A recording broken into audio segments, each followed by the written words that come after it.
Bismillahirrahmanirrahim.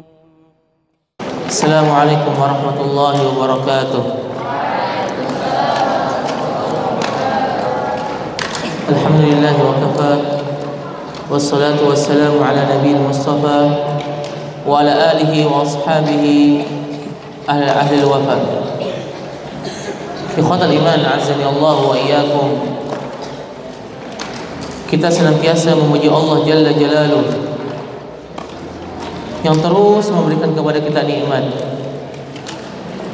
terutama nikmat yang sangat agung, yaitu nikmat bisa menuntut ilmu syar'i. Sebagian para ulama mengatakan tidak ada satu amalan yang paling agung yang ada di muka bumi ini, atau suatu pekerjaan, rutinitas yang ada di muka bumi ini, kecuali mereka adalah para pewaris Nabi. Kenapa? Innal ulama warathatul anbiya. Sesungguhnya para ulama, para ahli ilmu merupakan pewaris para nabi. Dan nabi itu tidak diwariskan dinar, tidak diwariskan dirham. Wa innama warathul ilma. Akan tetapi para nabi itu diwariskan ilmu. Para nabi itu diwariskan apa? Diwariskan ilmu.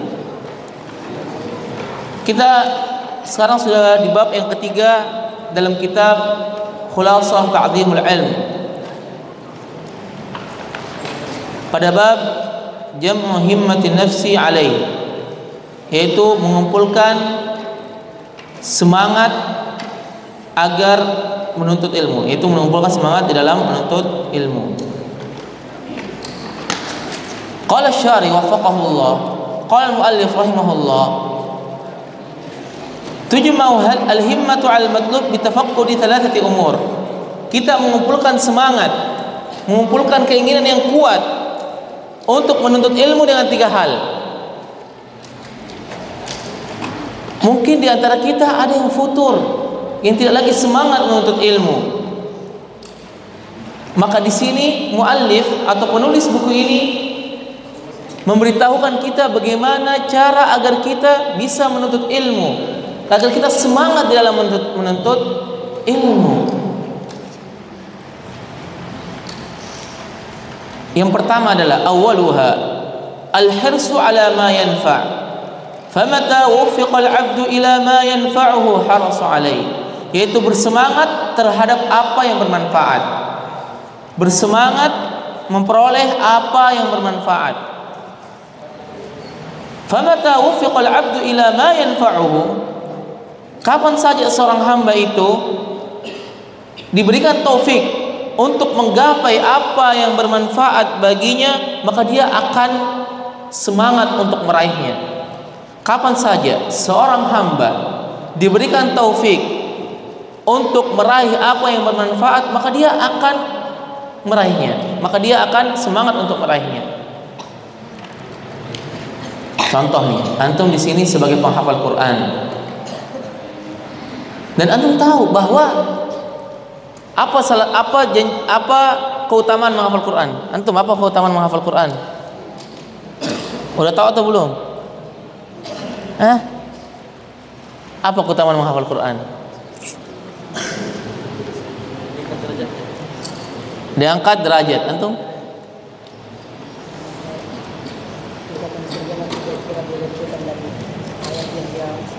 Masya Allah, dia akan masuk ke surga tergantung ayat yang dia baca ketika di dunia. Antum, apa keutamaan menghafal Quran?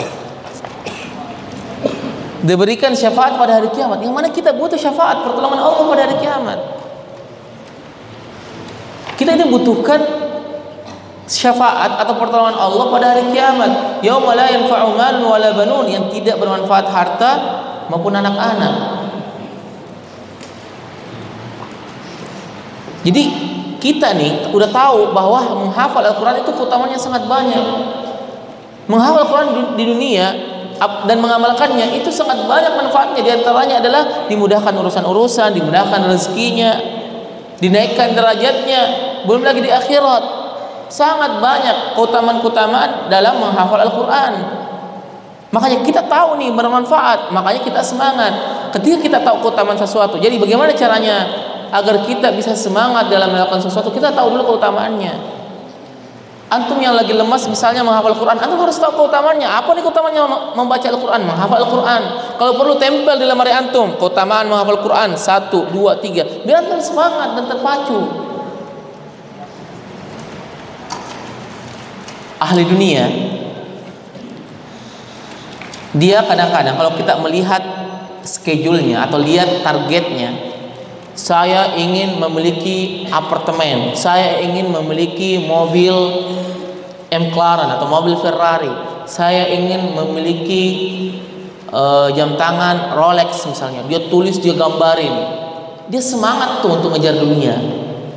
Kita sebagai penuntut ilmu juga harus punya gambaran atau punya sesuatu target untuk mencapainya misalnya.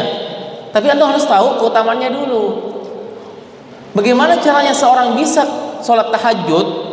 Antum harus membaca dulu keutamaan sholat tahajud, baru kita bisa, biasanya itu akan terpacu untuk semangat dalam sholat tahajud. Sama seperti gini, banyak orang nih, Masya Allah, banyak orang itu pengen ke Universitas Islam Madinah. Ada di sini yang ingin cita-citanya kuliah di sana? Masya Allah. Anda mau tanya kenapa mau kuliah di sana? Kenapa nggak milih Yaman, Sudan? Karena di sana ada keutamaan. Apa keutamaannya? Ada Masjidil Haram dan Masjid Nabawi. Itu salah satu yang paling utama. Itu yang dikejar, sehingga dia semangat untuk ngejar. Kalau pas hari pendaftaran semangat mendaftar sampai ada 4 kali, bahkan ada saya tahu sampai 10 kali dia mendaftar nggak keterima juga. Kenapa? Dia semangat, dia tahu oh ada keutamaannya kuliah di sana. Begitu juga kita nih sebagai penuntut ilmu itu harus tahu dulu keutamaannya. Antum mau menghafal Quran 30 juz misalnya, antum harus tahu keutamaannya.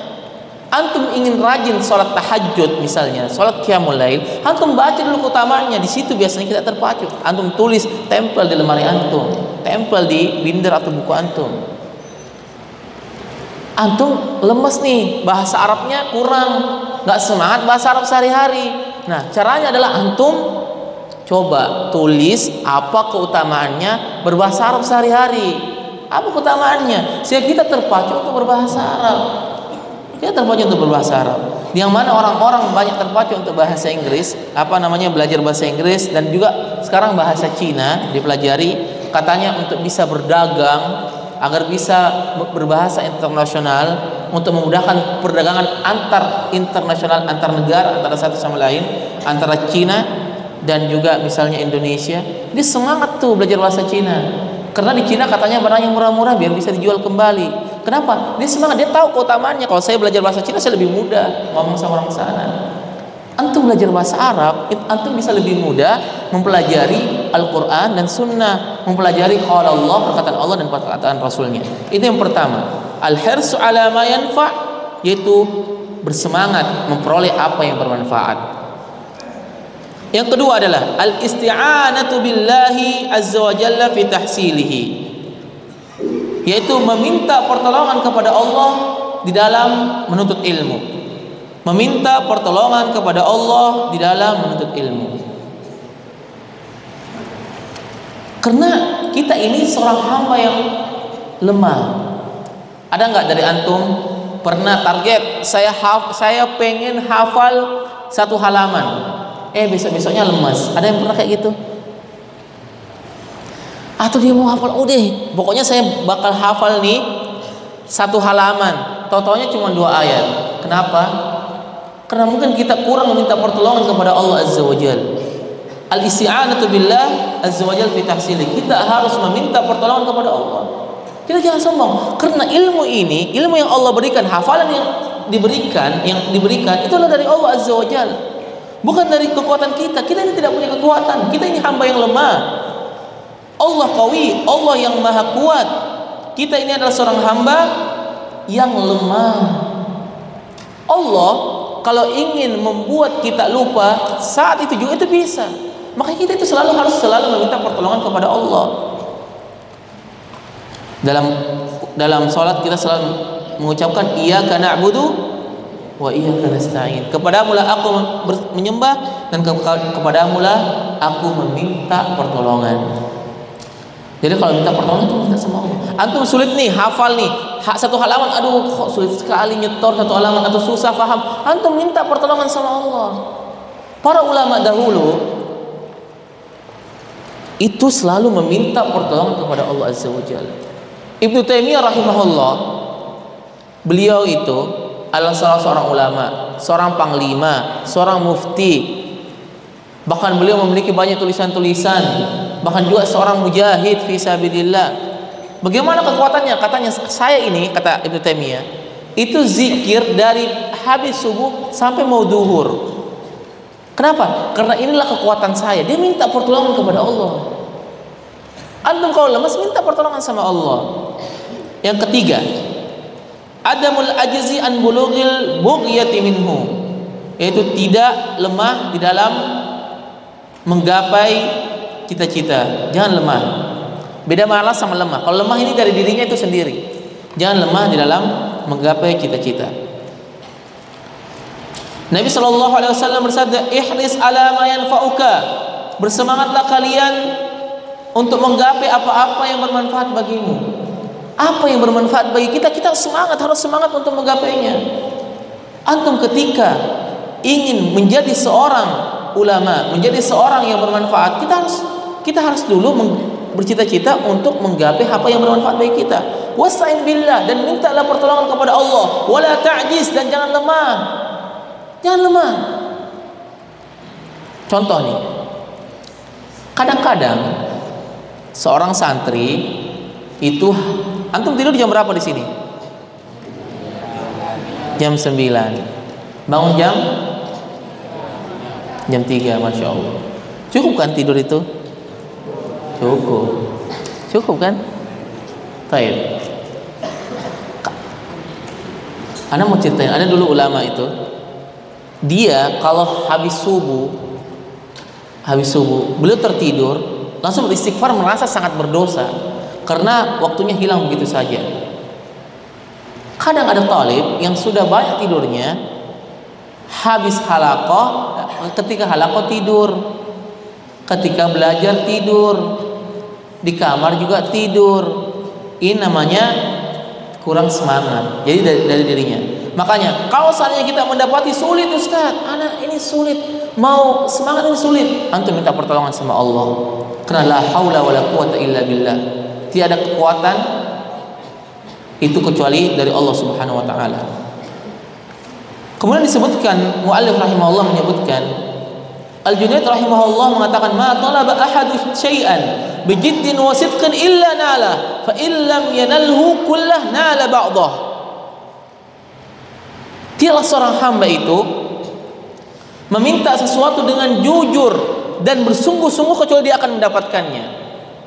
Antum kalau seandainya ingin menghafal, target antum menghafal 30 juz, kemudian antum semangat untuk nanya, pasti antum dapat. Kalau nggak dapat, paling enggak setengahnya. Saya target hafal 30 juz berapa hari? 3 hari nggak mungkin. Baik, 3 tahun misalnya. Kata Junaid rahimahullah, ma talaba ahadu syai'an. Kalau seandainya siapa saja yang dia bersungguh-sungguh bijiddin wasidqin, bersungguh-sungguh dengan niat yang baik, dengan benar-benar jujur, dia bersungguh-sungguh ingin menghafal 30 juz atau ibadah lain, ingin salat malam, illa nalah, kecuali dia pasti akan mendapatkannya. Yang penting apa? Sungguh-sungguh, jujur dan sungguh-sungguh. Banyak cerita-ceritanya para ulama dahulu. Imam Al-Qaffal Asy-Syafi'i itu menuntut ilmu itu telat. Kalau nggak salah umur 30 atau 40 tahun. Ceritanya gini. Jadi beliau ini adalah penggembala, Imam Al-Qaffal. Antum bisa cek literaturnya, itu ada, tulisannya ada. Beliau adalah salah seorang ulama bermadhab Syafi'i. Jadi gini, suatu hari beliau itu gembala kambing. Tiba-tiba ada orang, anak kecil sama orang tuanya mau pergi ke TPQ, ke TPA atau TPQ. Tapi malas-malasan nih anaknya, nggak mau pergi, malas dia pergi. Apa kata ibunya? Kamu jangan malas-malas nak. Kamu mau seperti dia. Dia sambil tunjuk itu al-qafal. Kamu mau seperti dia. Hanya penggembala kambing katanya, kata ibunya. Tersinggung. Akhirnya ini penggembalanya tersinggung. Akhirnya dia menuntut ilmu dengan sungguh-sungguh hingga dia menjadi salah seorang ulama. Apa? Dengan bersungguh-sungguh, jujur dan bersungguh-sungguh, insya Allah kita akan dapat. Antum mau apa saja, kalau antum jujur dan bersungguh-sungguh, insya Allah akan dapat. Apalagi sembari kita meminta pertolongan kepada Allah Azza wa Jalla. Ibnu Qayyim mengatakan, "Idza tala'a najmul himma fi dhalami lailil batala." Kalau seandainya terbit bintang yang tinggi di dalam malam yang gelap gulita, maka asyraqatil ardu binuri rabbiha, maka itu bumi itu akan terang benderang. Oleh karena itu, antum sebagai penuntut ilmu itu harus semangat dalam menuntut ilmu. Tidak bisa tidak. Itu harus semangat. Antum kalau ingin meraih sesuatu, antum ingin sukses, antum harus semangat dalam menuntut ilmu. Apa saja, mau dunia. Misalnya antum ingin target mendapatkan sesuatu, itu harus bersungguh-sungguh juga. Tidak boleh malas-malasan, tidur-tiduran. Tidak, kalau enggak kita dilombai oleh orang lain. Kalau seandainya kita lemas dalam menuntut ilmu, lemas dalam menghafal Quran, lemas dalam menuntut sesuatu, motivasinya lemas, motivasinya itu kurang, itu kita nggak dapat. Makanya kalau antum futur itu jangan futur sendirian, antum minta disemangatin sama teman. Tolong dong semangatin, saya lagi futur. Antum minta disemangatin sama teman antum, minta disemangatin sama ustadz antum, biar antum meraih apa yang antum inginkan. Wa inna ma yu'lal himma wa yasmu bin nafs i'tibaru hali man sabaq. Dan salah satu tips yang disebutkan oleh para ulama, bagaimana cara agar kita termotivasi, agar kita semangat di dalam menuntut ilmu, i'tibaru hali man sabaq, yaitu mengambil pelajaran dari kisah-kisah orang terdahulu. Kalau zaman sekarang itu dalam ilmu dunia, orang mau investasi lihatnya Warren Buffett. Kita sebagai penuntut ilmu itu kalau mau menuntut ilmu itu lihat bagaimana kisahnya para ulama-ulama di dalam menuntut ilmu, wa ta'arrufah himam al-qaum al-madin, dan kita kenal lihat tuh bagaimana semangatnya para ulama-ulama terdahulu. Bagaimana ulama-ulama terdahulu di dalam menuntut ilmu.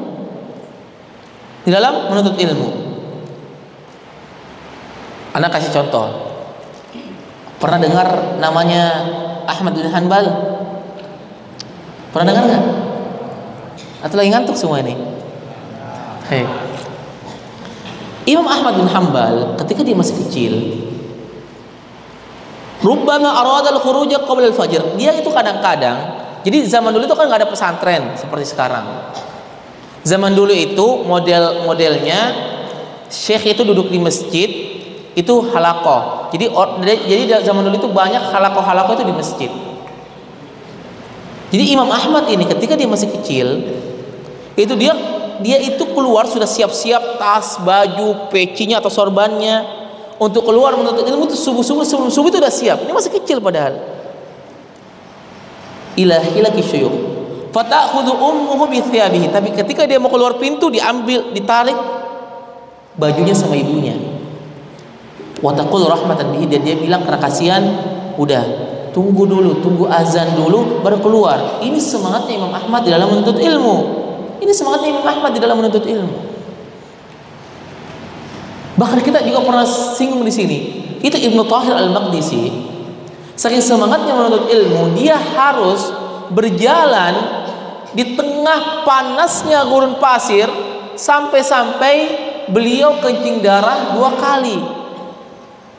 Di Irak dan di Mekah kalau nggak salah, itu kencing darah 2 kali. Itu saking semangatnya dia menuntut ilmu, saking semangatnya dia meraih apa yang bermanfaat bagi dunia dan akhiratnya. Khatib Al-Baghdadi dalam Sahih Bukhari, wa qara al-Khatib Sahih Al-Bukhari kullahu ala Ismail Al-Hiyari fi 3 majalis. Oke, Sahih Bukhari ada berapa hadis? 7.200-an, 7275 kalau nggak salah, hadis yang bersambung dan hadis yang terpaut 4.000 hadis. Beliau membacanya itu cuma di 3 kali kajian. 7.000 hadis dibaca dalam 3 kajian. Kira-kira kajiannya berapa jam itu? Kira-kira menurut antum kira-kira berapa jam itu kajiannya? 7.000 hadis dibacakan dan dijelaskan, disyarah. Oke. Kita lihat bagaimana semangatnya ulama terdahulu. Itnani minha fi lailataini min waqti salatil maghrib ila salatil fajr. 2 majelis yang dia membaca kitab Sahih Bukhari, kajian Sahih Bukhari itu dalam 2 malam, dari salat maghrib sampai terbitnya fajar. Ada yang kuat di sini? Ini dari jadi kajiannya itu dari habis maghrib sampai terbitnya fajar. Ini Al-Khatib Al-Baghdadi, dia bersama Ismail Al-Hiyari. Ini bukan dongeng, ini kisah nyata. Bagaimana mereka sangat bersemangat dalam menuntut ilmu. Dulu ketika kami di pesantren juga gitu. Ada santri-santri yang Masya Allah semangat sekali. Dia jam 12 malam bangun, ngapain? Murojaah sampai 2 jam, 3 jam. Dia semangat untuk meraih apa yang ingin dia raih. Wal yaumul tsalits, dan pada hari ketiga, jadi kan dia 3 majelis ya, kali kajian 3 hari. Yang 2 hari pertama dia baca hadis, kajiannya itu dari habis maghrib sampai terbit fajar. Itu berapa jam itu kira-kira? Yang ketiga, hari ketiga, kata mu'allif, min dhahwatin nahar ila salatil maghrib wal maghrib ila tulil fajr, dari sebelum zuhur, ya mungkin kalau kita bilang jam 10-an, ila salatil maghrib, sampai salat maghrib, lanjut terus kajian sampai salat maghrib. Wa minal maghrib ila tulil fajr, setelah maghrib lanjut lagi sampai terbitnya fajar. Itu lama zaman dulu. Bagaimana semangatnya mereka di dalam meraih kemuliaan. Bagaimana dengan kita? Kita menghafal saja kadang-kadang malas pada waktu halaqah. Kita halaqah paling berapa jam? Ini para ulama zaman dahulu. Wa kana Abu Muhammad Ibnu Tabban awwal ibtidaihi. Sesungguhnya Abu Muhammad Ibnu Tabban yadrusul lail kullah. Beliau kadang-kadang gak tidur, sampai belajar seluruh malamnya dia pakai untuk belajar. Dia untuk pakai mencatat. Ini sangat indah. Antum kalau membaca kitab-kitab para ulama, itu bagaimana para ulama dalam mengatur waktunya. Sampai-sampai mereka diajak ngobrol, ayo kita ngobrol dulu. Enggak, kalau kamu bisa tahan matahari, kita ngobrol. Maksudnya kalau kamu bisa tahan waktu. Bahkan sebagian ulama itu, dia nulis itu sambil disuapin makanannya, karena dia nggak mau ngambil waktu makannya untuk selain menuntut ilmu. Bahkan kakeknya Ibnu Taimiyah itu kalau dia masuk hammam, masuk WC, apakah itu mandi atau buang air, beliau suruh orang untuk baca di depan kamar mandi, tolong baca dari halaman sekian sampai halaman sekian, sambil beliau dengar, untuk biar tidak buang waktu. Ini para ulama dulu bagaimana semangatnya mereka. Bahkan disebutkan dalam kisah-kisah mereka dan riwayat-riwayatnya benar, sahih. Itu sampai dia mikir nih, kira-kira ini saya makan, berapa menit saya bisa makan? Dia hitung. Dia akhirnya sebagian ulama itu dia makan roti kering yang dicelupkan ke air biar bisa langsung ditelan. Karena dia hitung, kalau saya ngunyah makanan, saya bisa membaca 50 ayat gitu. Dia sampai ngitung itunya. Ya beda sama kita, saya juga lah. Kalau makan ya lama kadang-kadang, sambil ngobrol, sambil cerita, sambil makan. Apalagi kalau enak tambah lagi gitu kan. Ini ulama zaman dulu gitu. Sulit untuk kita mengikuti mereka, tapi insya Allah kita, paling tidak kalau kita nggak bisa ikutin, mendekatinya ya. Itu sampai segitunya. Syalbani rahimahullah. Itu kalau masuk maktabah, dia punya maktabah. Dia masuk maktabah itu Dia dari arah luar kalau nggak salah, dia tarik. Kalau nggak salah dia tarik, kemudian dia masuk maktabah. Jadi tarik, masuk. Dia rubah pintunya. Kenapa? Ini kalau saya tarik, kemudian saya kesini lagi masuk, itu ada selisih 2 detik dan ini waktunya terbuang. Jadi dia rubah pintu maktabahnya, dorong langsung masuk gitu. Biar waktunya itu tidak terbuang. Itu saking detailnya para ulama dalam mengatur waktu. Taib. Fakanat taib. Wa kana Abu Muhammad ibn Tabban awal ibtidaihi.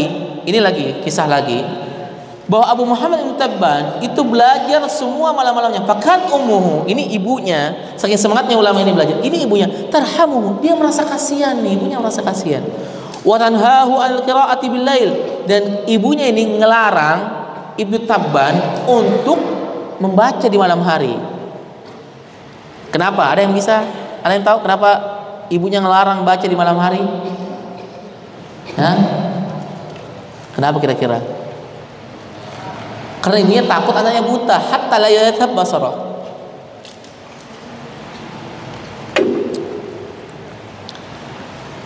Jadi apa yang dilakukan?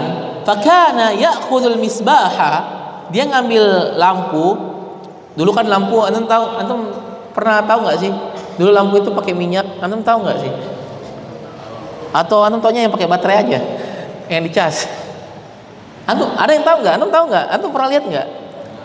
Itu pakai minyak tanah, ya kan? Terus bisa ya, pernah tahu ya. Jadi kurang lebih seperti itu gambarannya. Wa ja'al tahtal jafna, yaitu dia taruh di bawah inaknya yang besar, dan dia pura-pura tidur. Jadi begitu ibunya lihat, pura-pura tidur dia. Begitu ibunya sudah tidur, apa dilakukan? Begitu ibunya sudah, fa idza raqadat, kalau ibunya tidur, akhrajal misbah, dia keluarkan yang dia tadi taruh di mana? Di ember. Akhirnya dia keluarkan lampunya. Kemudian baru dia belajar. Ulama sama dulu. Ulama saking seriusnya belajar, dilarang-larang sama orang tuanya. Kalau zaman sekarang disuruh-suruh nggak belajar gitu. Ini zaman dulu itu orang tuanya itu larang dia belajar karena kasihan, udah belajar terus, kami belajar terus. Itu lama dulu nih. Kalau sekarang kita disuruh belajar, nggak mau belajar. Padahal lampu, masya Allah sekarang. Taib. Syekh Ja'far Al-Atami. Syekh Ja'far Al-Atami ini juga disebutkan oleh Syekh Shalih Al-Utsaimin, salah seorang ulama Madinah ketika itu. Dia merupakan salah satu anggota kibar ulama, yang mana beliau merupakan salah satu ulama di salah satu kota di Saudi yang bernama Abha. Mungkin ada yang tahu, pernah dengar ya, Abha. Maka saya bertanya, kata Syekh Shalih Al-Utsaimin, saya bertanya bagaimana beliau ketika menuntut ilmu. Dia bilang, ini zaman dulu ya, dia bilang, anna aktsaru ma qara'ahu minal ilmi kana ala nuril qamar. Dahulu ketika dia menuntut ilmu, dia kebanyakan di bawah cahaya al-qamar. Apa qamar? Apa artinya qamar? Di bawah cahaya bulan. Itu saking semangatnya menuntut ilmu. Kita kadang-kadang mati lampu, walaupun masih ada lilin, udah nggak mau halakus, udah libur Ustaz. Ada kayak gitu. Ya, kadang-kadang. Ini di bawah, ini saking semangatnya dia menuntut ilmu sampai di bawah bulan. Dia cari cahaya, dia mungkin nggak ada lampu, itu di bawah bulan. Imam Syafi'i rahimahullah, beliau Imam Syafi'i ini imam yang kita pakai madhabnya, yang beberapa negara pakai madhabnya, keilmuannya, yang mana beliau orang pertama menulis kitab usul fikih yang dalam kitabnya Ar-Risalah. Beliau itu sampai kadang-kadang nyari-nyari kertas-kertas bekas. Untuk apa? Untuk nulis. Bahkan beliau kadang-kadang menulis di tulang. Diriwayatkan itu bahwa beliau kadang-kadang kalau menulis ilmu itu kalau nggak ada lagi itu di tulang dia tulis ilmu. atau di lengan bajunya. Pokoknya di mana dia tulisin. Itu sulit, keadaan itu ketika itu masih sulit sekali. Bahkan sebagian ulama, Syekh Muhammad Asiruddin, itu sampai dia nyari-nyari bekas-bekas dari kantor atau dari kantor-kantor, ada biasanya kertas bekas gitu ya, belakangnya nggak kepake, dia ambil untuk apa? Untuk nulis ilmu. Saking sulitnya ulama dahulu. Ada nggak dari antum kayak gitu sekarang? Nyari-nyari kertas untuk menuntut ilmu, untuk menulis ilmu, ada? Enggak, semuanya kan punya tuh. Bahkan kadang-kadang kita buang buat pesawatan, kalau nggak suka robek, itu kan kadang-kadang kita. Itu lama dulu nggak kayak gitu. Dia nyari kertas itu untuk menuntut ilmu. Sulit dulu mereka menuntut ilmu. Tapi mereka punya yang namanya semangat dalam menuntut ilmu. Makanya mereka keterbatasan fasilitas. Ulama dulu itu satu hadis dia harus berjalan 1 bulan antara satu negeri ke negeri lainnya. Kita nih cari hadis kan tinggal ketik hadis apa, enter, selesai dapat. Tapi kenapa ulama-ulama dahulu itu lebih berkualitas, bahkan menjadi seorang imam? Karena bijiddin wasidqin, karena mereka bersungguh-sungguh dan mereka jujur dalam menuntut ilmu. Ikhwatal iman azani Allah wa iyyakum. Baik, kita lanjut lagi kisahnya Syekh Ja'far Al-Atami, yang mana beliau merupakan salah satu ulama Abha. Beliau mengatakan, di anna Zaid kana qalilan fi dzalika zaman wala kahraba. Katanya, saya membaca di bawah rembulan, di bawah bulan dengan memakai cahaya bulan karena pada saat itu ketika saya masih muda itu minyak itu masih sedikit. Jadi orang-orang dulu itu miskin sampai sedikit tuh minyaknya. Wala kahraba, dan tidak ada listrik ketika itu. Tidak ada listrik ketika itu. Fakuntu asta'inu binuril qamari ala mutala'atil kutubi fil lail. Maka saya mau tidak mau harus memakai nuril qamar atau memakai cahaya bulan untuk membaca buku-buku di malam hari. Sekarang alhamdulillah lampu, nikmat. Gak usah beli minyak lagi. Atau di sini ada masih membaca di bawah bulan, di bawah bulan-bulan. Kan tidak ada. Makanya ini harus kita syukuri. Antum mulai lagi kisah.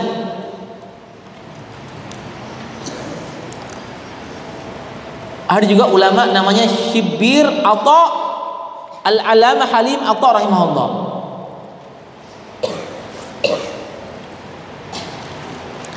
Beliau ketika menuntut ilmu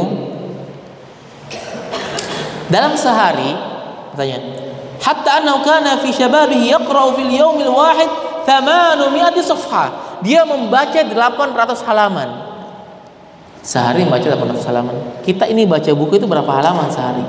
100 aja alhamdulillah gitu. Udah syukur. Ini 800 halaman dia baca. Makanya antum ini sebagai penuntut ilmu itu harus punya semangat dalam menuntut ilmu. Jangan lemas dalam menuntut ilmu, jangan lemah dalam menuntut ilmu. Kalau kita seandainya lemah nih, malas berbahasa Arab, malas membaca, malas muthala'atul kitab, malas hadir di pengajian, malas hadir di kelas, kita mau jadi apa? Antum bayangkan, kalau kita malas sekarang, 6 tahun lagi itu kita mau jadi apa? Kita hanya buang-buang umur, buang-buang waktu selama 6 tahun menuntut ilmu, 3 tahun atau 6 tahun menuntut ilmu, itu kita buang-buang umur. Makanya kita harus semangat dalam menuntut ilmu. Jangan sampai kita lemas, jangan sampai kita lemah. La taksal fama ab'ada khairan ala ahlil kasal. Jangan malas, karena orang yang jauh dari kebaikan adalah orang-orang yang malas. Apapun itu, mau dunia maupun akhirat. Kira-kira nih, kalau kita bicara dunia, kira-kira ada orang dia ingin penghasilannya 1 bulan 1 miliar. Kira-kira kalau dia kerjanya cuma tidur di kamar, tidak berusaha, kadang menjual, kadang tidak, kadang dagang, kadang tidak bersungguh-sungguh, kira-kira dapat nggak kira-kira secara akal manusia itu? Nggak dapat.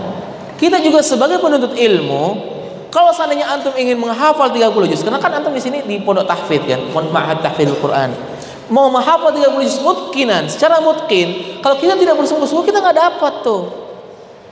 Banyak orang yang dia menghabiskan umurnya 3 tahun dia menghafal Quran, tapi tidak lancar, itu rugi. Kita sudah menghafal tiap hari menghafal Quran, kemudian tidak lancar, hafalannya tidak mutqin, tidak lancar, itu rugi umur. Kalau seandainya kita tidak lancar karena malas-malasan. Sudahlah orang tua membayar penuh. Setelah itu juga kita diberikan oleh Allah Subhanahu wa taala kesempatan, diberikan guru yang baik, diberikan fasilitas, tapi kita tidak memanfaatkan yang baik-baik, rugi. Saya punya teman-teman yang dulu di pondok pesantren, bareng-bareng sama-sama tuh bareng-bareng. Tapi dia di pondok itu malasnya minta ampun. Di kelas tidur, di kamar tidur, kerjanya kalau main bola paling depan, olahraga paling depan, belajar paling malas. Sekarang kasihan anak lihatnya itu sekarang. Melamar sana tolak, sini tolak. Kenapa? Tidak punya nilai. Makanya kita nih sebagai penuntut ilmu itu harus semangat.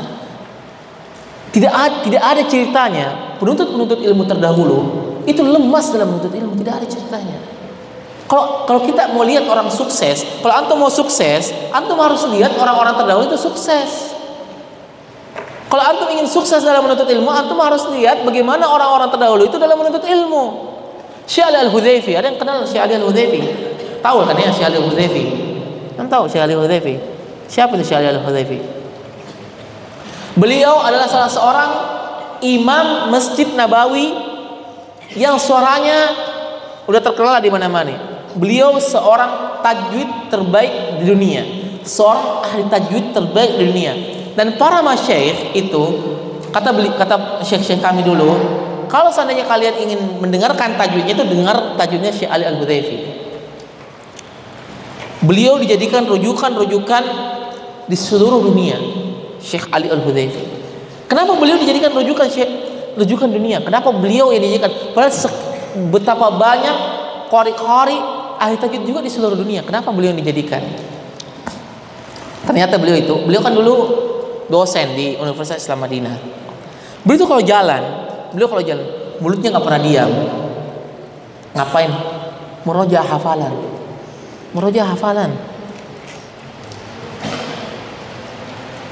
Itu dia jalan kemana-mana, itu mulutnya nggak pernah diam. Benar-benar dia selalu misalnya ke kelas dia murojaah hafalan, ke sana kemana itu murojaah hafalan. Itu murojaah hafalan. Antum juga harus manfaatkan waktunya. Antum ketika main bola kalau bisa sambil murojaah hafalan, bisa tidak itu? Baik. Terakhir ya. Udah bunyi belnya. Fakun rajulan, kata muallif. Baik. Fakun rajulan rijluhu ala thara thabita. Jadilah kalian orang yang kakinya tetap berada di bumi. Wa hamatu himmatihi fawqa thuraya samiqah. Dan jadikanlah semangat kalian berada di langit. Wala takun syabbal badani asyabal himmah. Janganlah kalian menjadi seorang yang badannya masih muda, akan tetapi semangatnya sudah beruban. Fa inna himmatas shadiq la tashib. Karena semangatnya orang yang jujur itu tidak akan beruban, tidak akan tua. Karena Abul Wafa Ibnu Aqil ahadul azkiyil alam min fuqaha'il Hanabilah. Abul Wafa Ibnu Aqil merupakan salah seorang yang pintar dari seorang faqih, seorang ulama al-Hanabilah. Dia mengatakan wasyaibu fi sya'ri ghaira syaibi fil himam. Memang betul rambut saya itu sudah memutih, akan tapi semangat saya itu tidak putih, tidak beruban. Itu kita boleh kakinya menginjak bumi, tapi semangat kita harus berada setinggi langit. Antum harus semangat dalam menuntut ilmu. Antum harus semangat menuntut ilmu. Mungkin ini saja yang bisa kami sampaikan. Insyaallah kita akan melanjutkan pada bab keempat pada pertemuan Selasa yang akan datang. Wassallallahu ala nabiyina Muhammad. Subhanakallahumma bihamdika asyhadu an la ilaha illa anta astaghfiruka wa atubu ilaik. Assalamualaikum warahmatullahi wabarakatuh.